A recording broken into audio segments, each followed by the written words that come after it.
Yup, this time we all get to say it. DC did it better.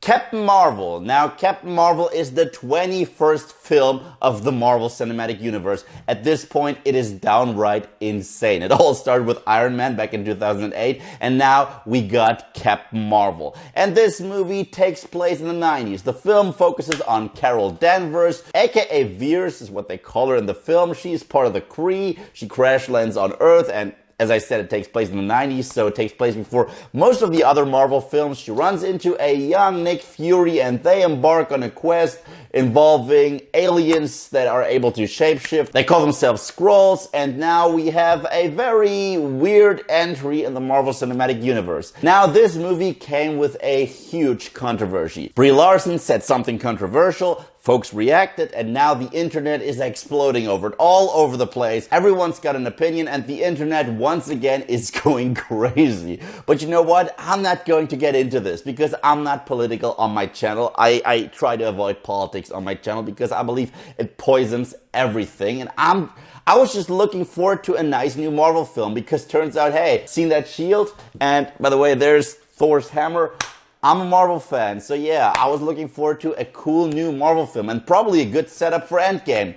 Sadly, I gotta tell you, not taking all the controversial stuff behind the scenes into account, just looking at the film itself, Captain Marvel is hands down the worst film within the Marvel Cinematic Universe. But me being a positive dude, let's address some positive aspects first. First of all, yeah, I like Samuel L. Jackson. I mean, welcome to my channel. You know that I think that he's one of the coolest actors out there, and seeing young Nick Fury is kind of cool. Also, Marvel once again shows one particular strength. They're always good at introducing new alien creatures, new worlds, new mythologies, and once again they do a pretty good job with this one, which is why personally I like the first act the most. This is where we enter Kree territory. This is where we enter the sci-fi aspect. And I was like, yeah, I'm digging this. I don't get the hate. But then the movie just slowed down. It didn't just slow down, it grinded down to a halt. And the story, no, I mean, this is just a bore fest, a snooze fest. And in my humble opinion, the worst aspect of this film is actually Brie Larson, aka Carol Danvers. First of all, her character is very poorly written. I mean, come on. There is...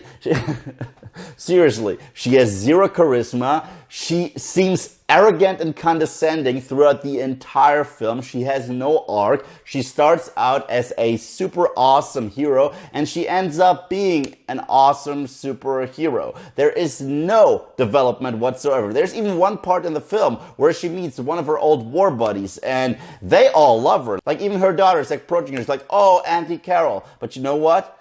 Brie Larson looks bored, constantly constipated and bored throughout the entire film.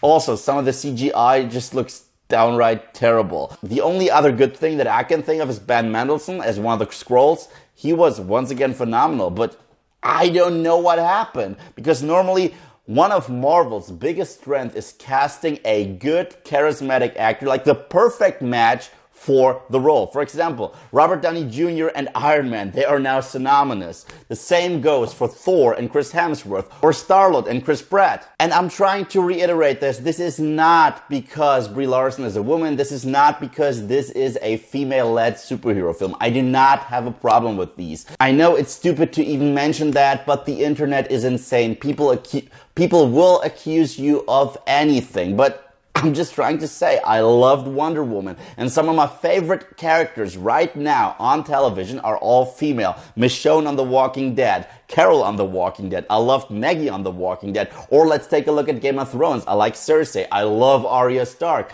I love Brienne Tarth, or let's go even back a little further. I love Sarah Connor, I love Ellen Ripley. But you know what all of these characters have in common? They actually have arcs. The same goes for female characters within the MCU, like Scarlet Witch or Black Widow. And personally, I would love to see a Black Widow film, which would probably kick ass, because Scarlett Johansson is awesome in that role. However, Brie Larson just seems bored, constipated, arrogant, and not particularly enjoyable or heroic, to be honest. Like, when I think of a hero, I think of Wonder Woman, who just wanted to do good, who also had an arc, who learned something, who was a fish out of water. Captain Marvel is none of those things. And she isn't even arrogant in a likable, douchey way like Tony Stark. No, she just comes off as arrogant. Also, all the one-liners didn't work. They didn't even get a reaction out of the audience when it came to the laughs. And I was baffled by that, because normally folks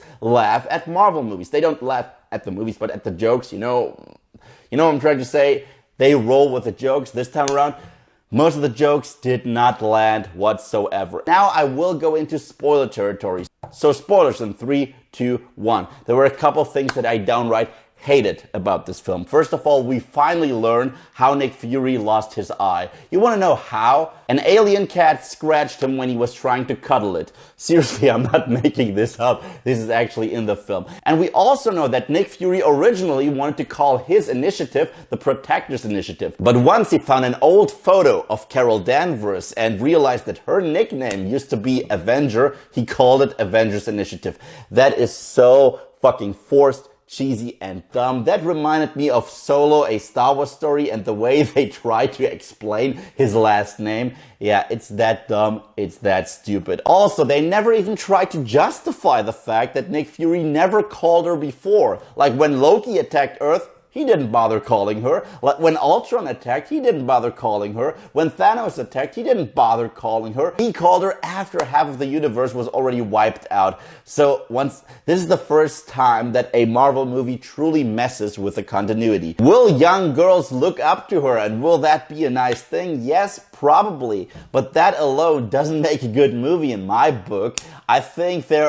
I don't even think that Captain Marvel is a good role model, because she has no flaws. She's just perfect in every way. And I think Brie Larson, after this movie, would be perfect as a Terminator without any emotions whatsoever. She was that brutally bad. Sadly, I gotta tell you that Captain Marvel is a time stealer. Wow. I mean, I really didn't see that one coming. Most people were unfairly hating on this movie up front, and that was all part of the controversy because but once again, I have no dog in this fight. I was not trying to influence my perspective on this film by something that goes on behind the scenes. For example, Mel Gibson, he said some truly horrible things in the past, which, you know what, I enjoy his films because I can separate these two things. And on this channel, I'm just trying to talk about movies. I'm not ever going to give a political statement, and you're not going to get one out of me on this channel.